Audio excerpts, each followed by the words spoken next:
है, तेरे पास में ताकत है, तो वो इंसान क्या करता है? ये ताकत किसने दी? अल्लाह ने दी है। ये दौलत किसने दी? अल्लाह ने दी है। ये ताकत, दौलत, जाहो जलाल, मनसब, सल्तनत, हुकूमत, ये सब कुछ अल्लाह ने दी है। तो अल्लाह का उतना ज्यादा शुक्रिया अदा करना चाहिए था, तवाज़ो करनी चाहिए थी, इनकिसारी करनी चाहिए थी, उसके गरीब बंदों की मदद करनी चाहिए थी, यतीमों की मदद करनी चाहिए थी, पड़ोसियों का सहारा बनना चाहिए था। लेकिन आज हमारा हाल क्या है? हम में जो ताकतवर होता है तब तक अपने आप को ताकतवर नहीं समझता जब तक के अपने पड़ोसियों को नीचा झुका ना दे, जब तक के अपने नाली उसके खेत में ना निकाल दे, जब तक के अपना फाटक एक हाथ बढ़ा के ना निकाल दे, तब तक वो अपने आप को ये नहीं समझता कि मैं धींग हो गया हूँ, मुझ पर पैसा आ गया है, मुझ पर दौलत आ गई है। आज हाल ये है। तो इंसान क्या कर रहा है? अल्लाह नेमतें देता है तो बिगड़ जाता है। होना ये चाहिए कि अल्लाह जितनी नेमतें दे उतना ज्यादा वो तवाज़ो करता चला जाए, उतना ही ज्यादा अल्लाह का शुक्रगुजार बनता चला जाए। सुभान अल्लाह, सुभान अल्लाह, सुभान अल्लाह। लेकिन हाल उल्टा है। सूरह फजर में अल्लाह इरशाद फरमाता है, वअम्मल इंसान इज़ा मब्तलाहु रब्बुहु फअकरमहु व निअमहु फयक़ूलु रब्बी अकरमनी। सुभान अल्लाह, सुभान अल्लाह, बहुत खूब, माशाअल्लाह। क्या अल्लाह ने फरमाया इंसान कि अल्लाह उसे जब आजमाता है, फाकरमहु तो उसे इज्जत देता है, वनअमहु उसे तरह तरह की नेमतों से नवाज देता है।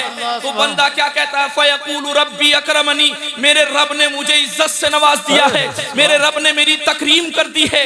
और आगे अल्लाह इरशाद फरमाता है, वअम्मल इंसान इज़ा मब्तलाहु रब्बुहु फ़क़दरा अलैहि रिज़्क़हु फयक़ूलु रब्बी अहाननी। अल्लाह तबारक व तआला बसा औक़ात ऐसा होता है कि इंसान को अल्लाह आज़माने के लिए उसका रिज़्क़ तंग कर देता है, जाहो जलाल उसका घटा देता है, उसे नुकसान होने लगता है, जरूरत भरी उसे चीजें मिल पाती हैं तो कहता है फयक़ूलु रब्बी अहाननी, मेरे रब ने मेरी तौहीन कर दी, मेरे रब ने मुझे रुस्वा कर दिया, मेरे रब ने मुझे जलील कर दिया।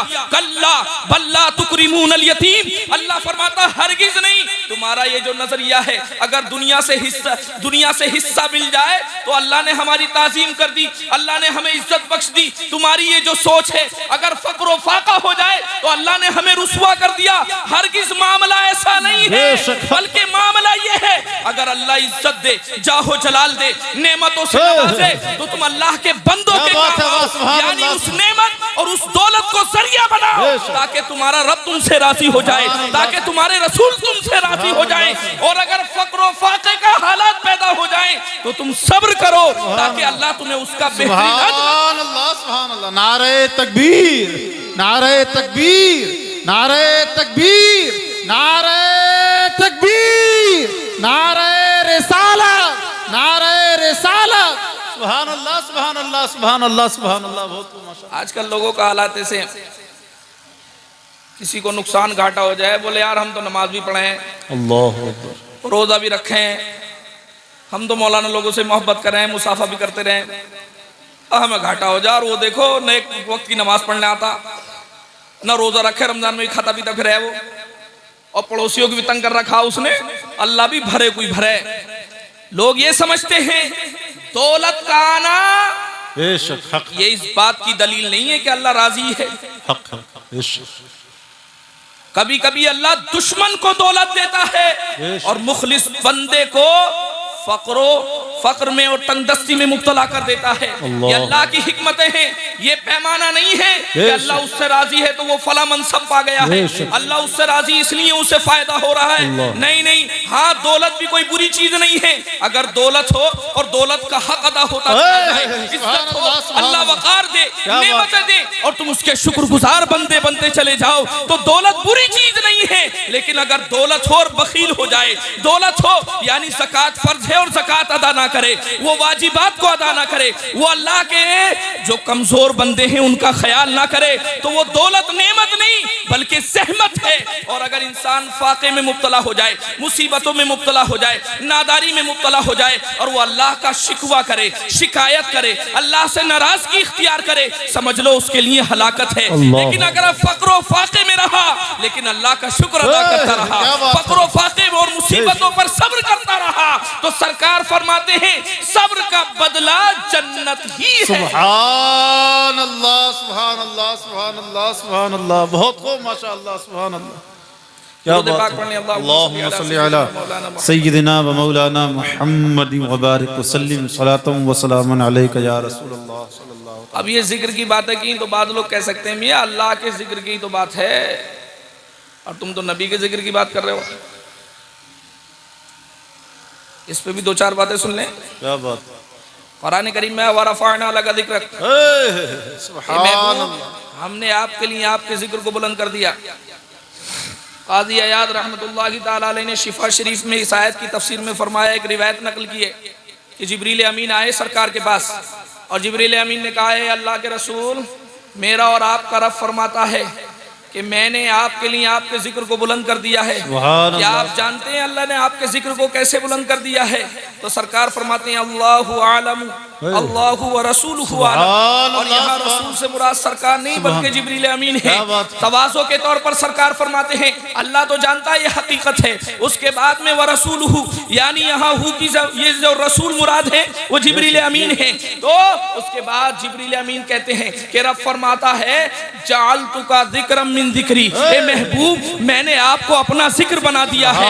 फमन ज़करनी ज़करका, तो जो मुझे याद करेगा ये मेरे महबूब तुझे याद करेगा। और बास मुहद्दिसीन ने इस रिवायत को इस तरह नकल किया है फमन ज़करका ज़करनी, मेरे महबूब तुझे याद करना। सुभान अल्लाह सुभान अल्लाह सुभान अल्लाह। नारे रिसालत नारे रिसालत, सरकार की आमद, आका की आमद, मौला की आमद, दाता की आमद, सरवर की आमद, रहबर की आमद, नारे रिसालत। सुभान अल्लाह सुभान अल्लाह। बहुत इसकी शरह में फरमाया नसीमुर रियाज में कि जिक्र मुस्तफा ऐन जिक्र खुदा है, यानी जिक्र खुदा और जिक्र मुस्तफा जुदा नहीं है बल्कि नबी का जिक्र करना भी अल्लाह ही का जिक्र करना है। और सुने एक हदीस मुझे याद आ रही है,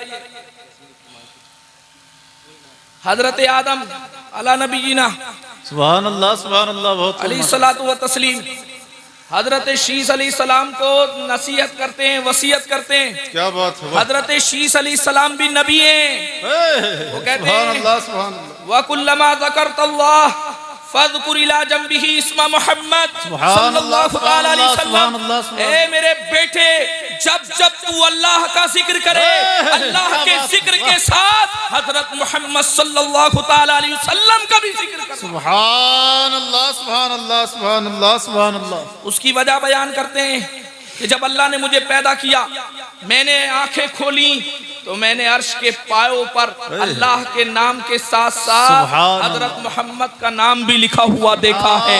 जब मैं जन्नत में आया तो जन्नत में मैंने अल्लाह के नाम के साथ उनका नाम भी लिखा हुआ देखा है।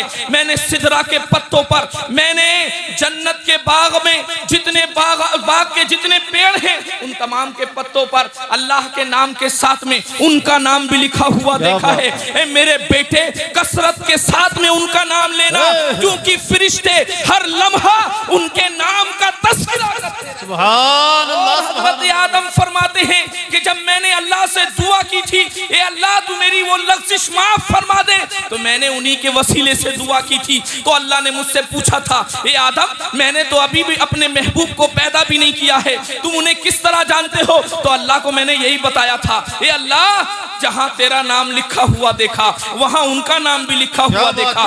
तेरे नाम के साथ किसी फरिश्ते का नाम नहीं था, किसी और दूसरी जात का नाम नहीं था। अगर किसी का नाम था तो हजरत मोहम्मद मुस्तफा का नाम था। तो मैं समझ गया था कि कायनात में अगर तुझे सबसे ज्यादा कोई अजीज है तो वह हजरत मोहम्मद। सुभान अल्लाह सुभान अल्लाह। नारे तकबीर, नारे रिसालत, नारे रिसालत, नारे रिसालत।